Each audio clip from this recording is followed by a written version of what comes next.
Quem é o parceiro ideal?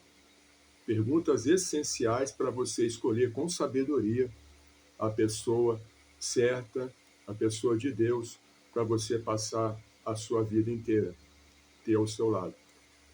Muito bom ter você conosco aqui, eu sou o pastor Ângelo, seja muito bem-vindo ao nosso canal. Não esqueça de curtir, de compartilhar, deixar sua opinião aqui no final, em nome de Jesus, tá bom? Vamos lá então?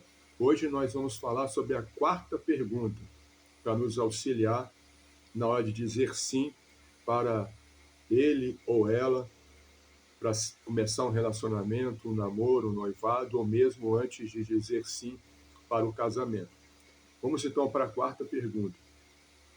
A pergunta de hoje é: o que ele ou ela fala sobre seus pais e outras pessoas de autoridade?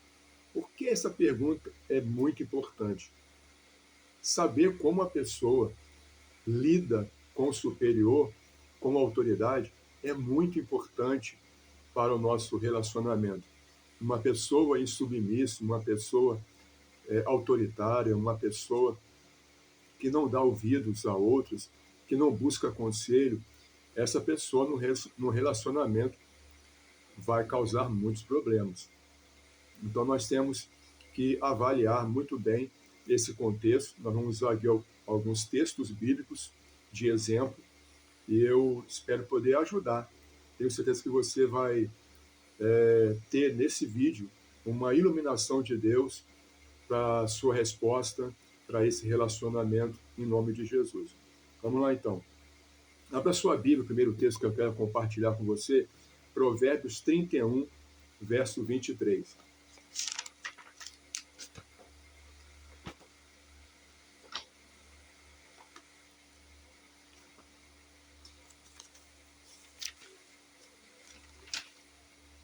Provérbios 31, verso 23 diz assim: seu marido é conhecido nas portas e assenta-se entre os anciãos da terra. Então, olha uma qualidade para uma pessoa antes de você dizer sim para ela, principalmente nesse caso aqui, um homem. Ele tem que buscar conselhos, ele tem que buscar estar no meio das pessoas mais sábias, pessoas que já passaram pelo caminho que ele está iniciando a trajetória dele. Então, antes de você dizer sim para um parceiro, para uma parceira, em especial aqui desse texto é um homem, antes de dizer sim para ele ou para ela, você precisa saber se essa pessoa ela gosta de ouvir, se ela aceita conselhos, ou ela é uma pessoa que apenas é dirigida pelo seu próprio pensar, pelo seu próprio achismo, aquilo que ela entende como verdade, mas não pede conselhos. Então, esse é o primeiro texto que eu gostaria de compartilhar com você para trazer a luz de Deus ao seu relacionamento neste momento. Para que isso serve? Para que essa pergunta, essa elucidação serve? Ela serve para você buscar um direcionamento de Deus. O relacionamento a dois, ele é um relacionamento a dois. Ele não é um relacionamento a um. É um relacionamento a dois.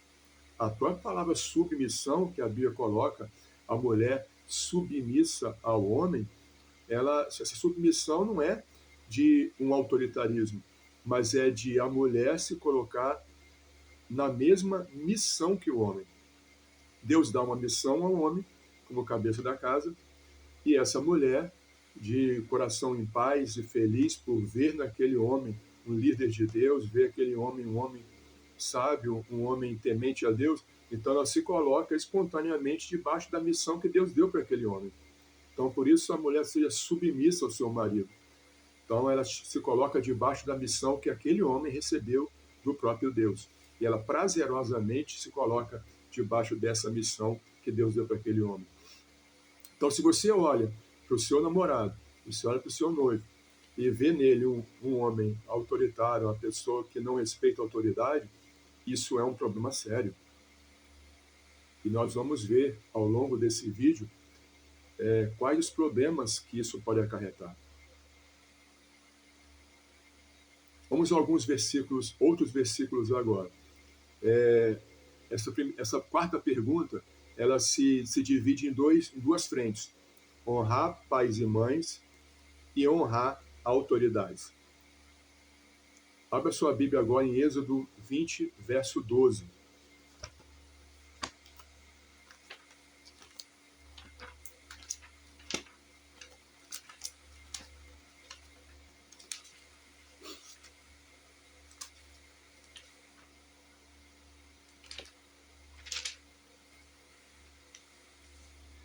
Honra teu pai e tua mãe, para que se prolonguem os teus dias na terra que o Senhor teu Deus te dá.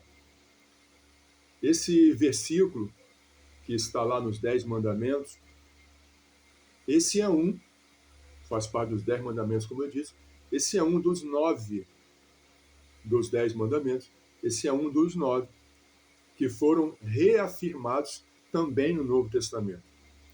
E lá em Efésios, que é um dos textos onde o Senhor reafirma esse mandamento, lá do Antigo Testamento, lá em Efésios capítulo 6, versos 2 e 3, diz assim: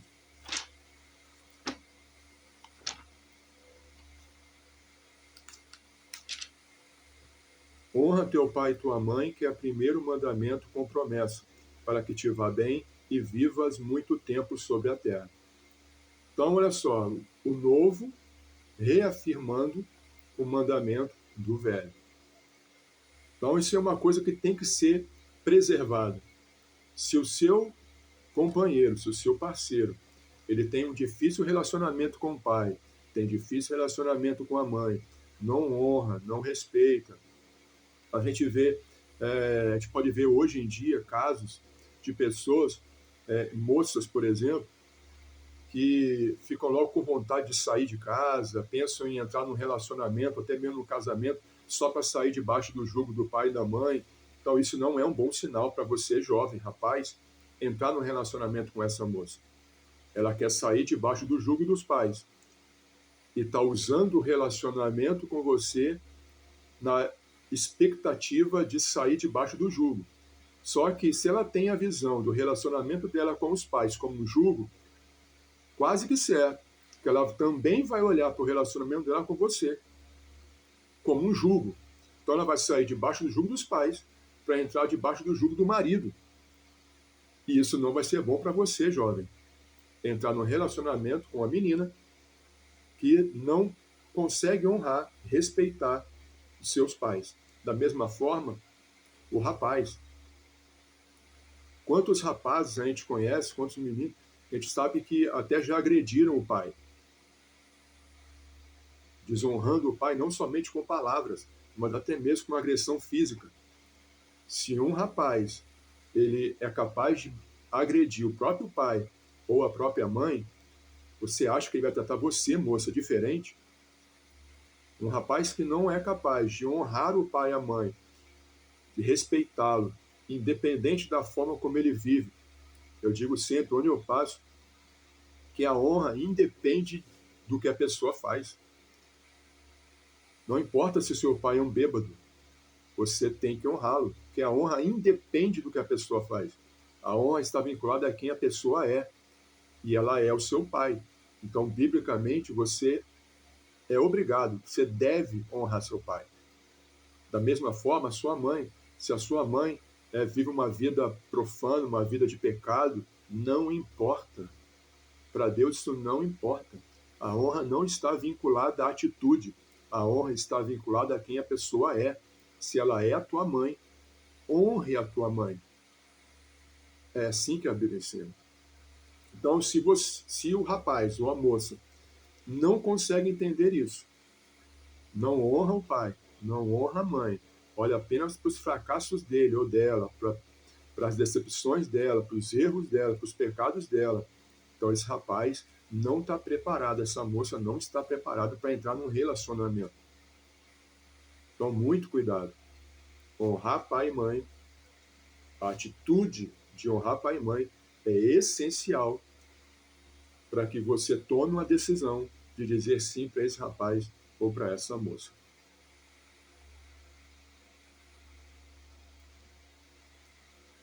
Beleza até aqui? Show de bola. Um outro ponto agora é como ele lida, como ele trata com as demais autoridades. Com as demais autoridades ao redor dele. Vamos ver lá 1 Tessalonicenses 5,12.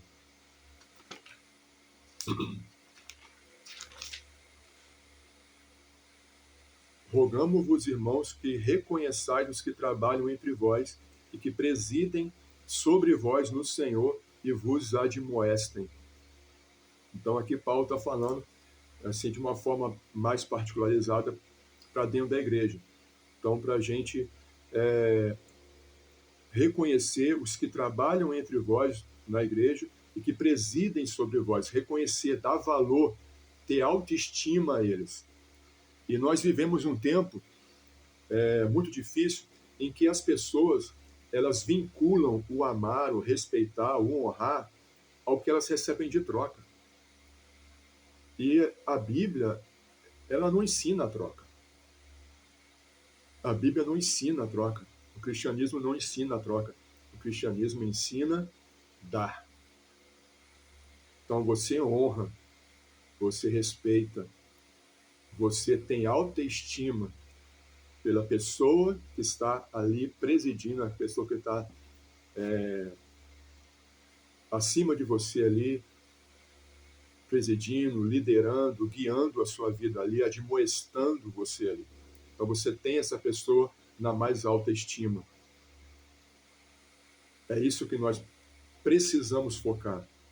Então, se você tem um relacionamento, ou pretende começar um relacionamento com uma pessoa que ela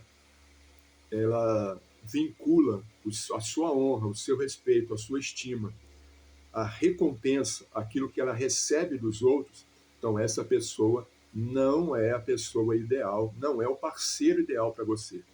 Mas você pode perguntar, mas por quê, pastor? Porque o sentimento dela por você vai ser também um sentimento de troca.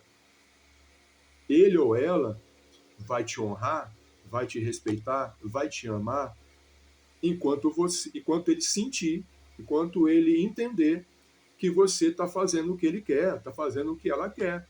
A partir do momento que a sua atitude dizer na cabeça dele ou dela que não, o que você está fazendo por ele ou por ela não é o que ela deseja, não satisfaz a perspectiva dele ou dela, vai deixar de te amar, vai deixar de te respeitar e vai deixar de te honrar.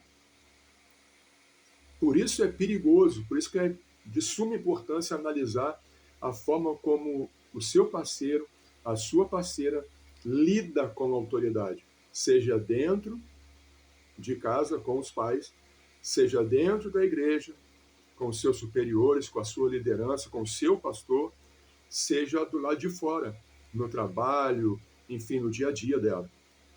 É importantíssimo, porque como ela lida fora, você pode ter certeza que ela vai lidar dentro. Porque ela vai vincular o que ela dá ao que ela recebe. E ninguém merece viver num relacionamento opressivo em que a outra pessoa só dá o que ela recebe. Isso não é saudável. E você não merece isso. Próximo versículo. Romanos 13, de 1 a 3.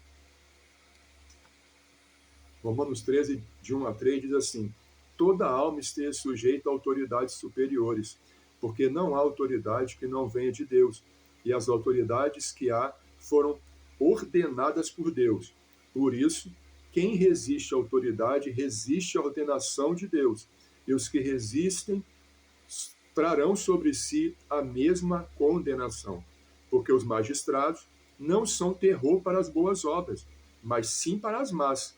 Queres tu, pois, não temer a autoridade? Então faze o bem e terás o louvor dela. Conhece pessoas que se vitimizam? Essas pessoas se encaixam nesse texto. Todo mundo é responsável pelo fracasso, pela tristeza, pela decepção dessa pessoa, menos ela mesma.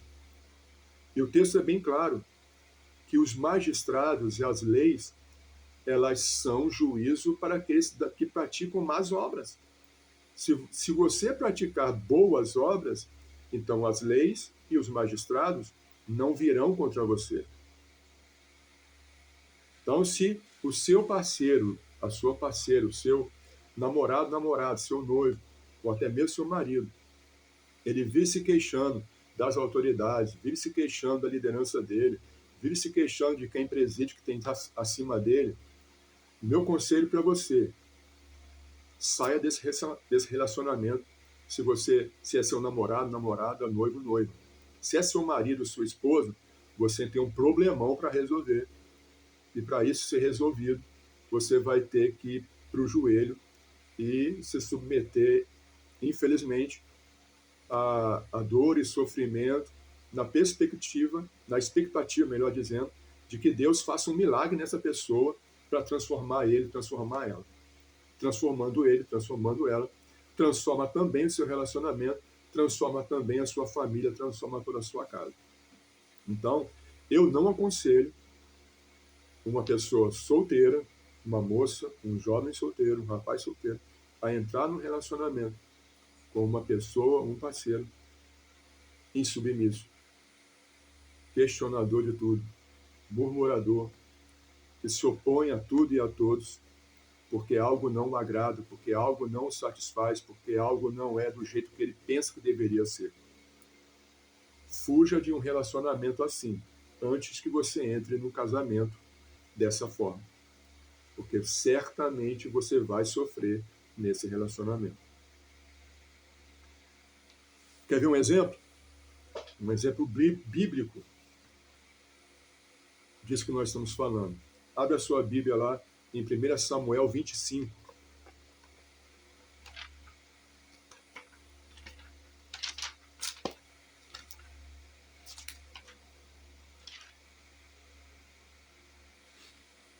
Primeira Samuel 25, versículos de 1 a 3 e o versículo 17.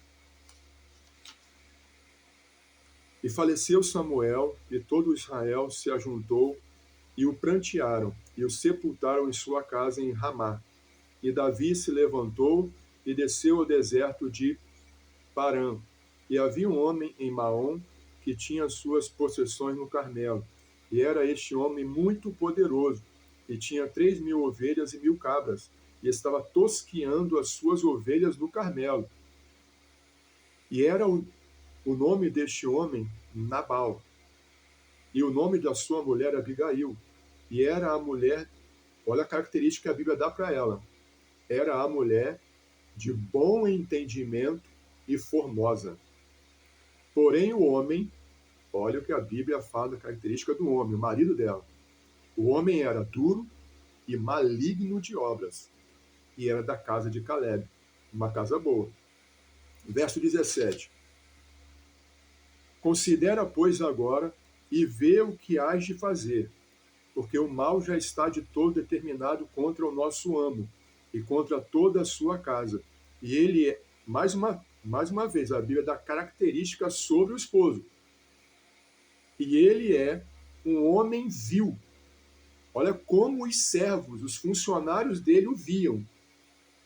Ele é um homem vil, que não há quem lhe possa falar. Ou seja, uma pessoa que não ouve ninguém. Esse era o marido de Abigail. Isso não te preocupa? Moça, jovem, isso não te preocupa? A meu ver, isso deveria te preocupar muito. Se você deseja ter um casamento abençoado, é essencial que a sua escolha seja a escolha de Deus. Deus não vai forçar você, jovem, moça, rapaz, a escolher a vontade dele. Mas se você escolher fora da vontade de Deus, fora do que Deus espera, fora da expectativa que Deus tem para você, certamente isso vai gerar sofrimento para você. Então, olha as características que a Bíblia dá de Nabal. é um homem duro, maligno de obras, vil, e um homem que ninguém consegue falar nada para ele. Ele não ouve ninguém. Lembra do primeiro versículo que nós lemos, Provérbios 31, 23? O seu marido se assenta com os anciãos na porta. É totalmente o contrário de Nabal. Então, mulher virtuosa, se você é uma mulher virtuosa, se você é uma jovem, uma moça de Deus, como Abigail, você, em hipótese alguma, pode entrar num relacionamento como Nabal. Um homem vil, um homem duro, um homem de obras malignas, um homem que ninguém consegue falar nada para ele.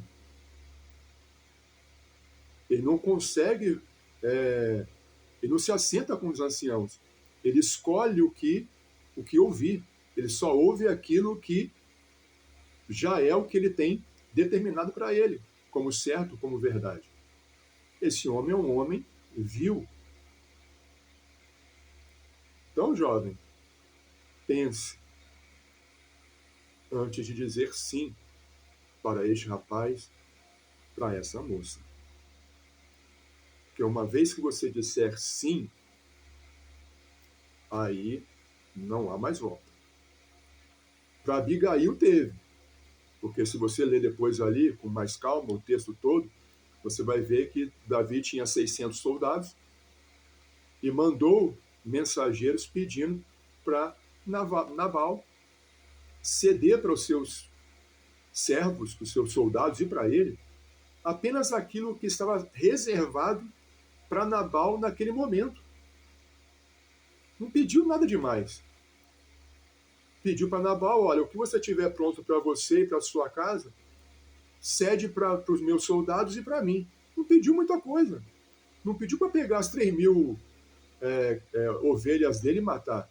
Pediu, ó, o que tiver pronto, separa, manda através dos meus servos para os meus soldados e para mim. O cara respondeu não. Como ele era um homem duro, de dar obras malignas, ele mandou o recado, olha, não vou dar, e que vocês que se lixem. O que eu tenho é meu, só meu e meu. E os homens voltaram para Davi e deram a resposta.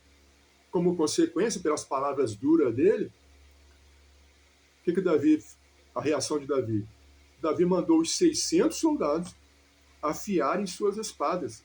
E o texto diz que Davi também afiou a sua própria espada. Deixou 200 soldados ali onde eles estavam, tomando conta das bagagens, e pegou Davi e 400 e foram em direção à casa de Nabal. Ia acabar com tudo. Um dos servos de Nabal correu até a esposa de Nabal, Abigail, correu até ela, relatou a situação, relatou que o tempo em que eles, os servos de Nabal, estiveram no Carmelo, eles foram muito bem cuidados por Davi e seus soldados, eles foram muito bem cuidados e protegidos por Davi e seus soldados, e que não era justo, não era correto fazer isso agora com os soldados de Davi e com Davi. Abigail, sabiamente, o que ela fez? Foi na cozinha, preparou com as servas as melhores coisas que ela podia preparar e levou com alguns servos para Davi, se prostrou no meio do caminho para Davi e pediu misericórdia. Pediu misericórdia para ela e para a casa dela. Porque ela reconheceu, olha, o cara é ruim, o meu marido é perverso, ele é um homem duro, ele não ouve ninguém, é um homem vil, mas olha, eu não compactuo com a atitude dele, não. Então ela conseguiu preservar a casa dela, conseguiu preservar os servos dela, conseguiu preservar, mas com o passar do tempo, a conta da dureza do coração de Nabal veio, Nabal morreu, e, como bênção de Deus, mais tarde, Davi tomou Abigail como esposa e ela pôde ser feliz finalmente ao lado de um homem justo, de um homem que não era duro, que não era vil, um homem que sentava para ouvir, um homem que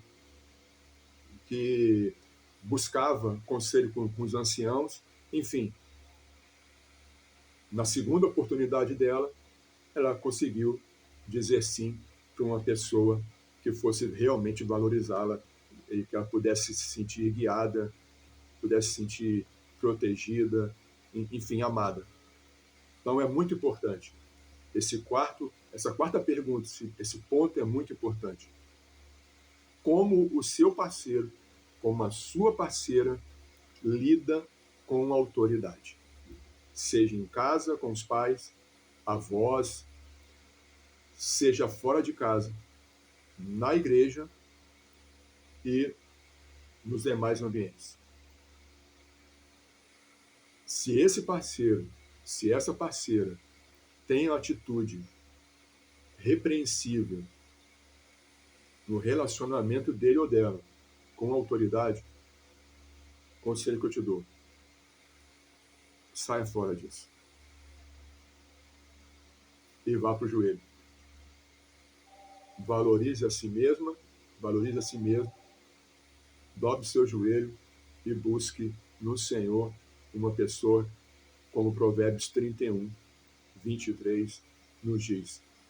Você, moça, que busque no Senhor um homem totalmente oposto de Nabal, um homem que seja visto por Deus, sempre assentado no meio dos anciãos, aprendendo, ouvindo e aprendendo. Você, rapaz, você jovem, moço,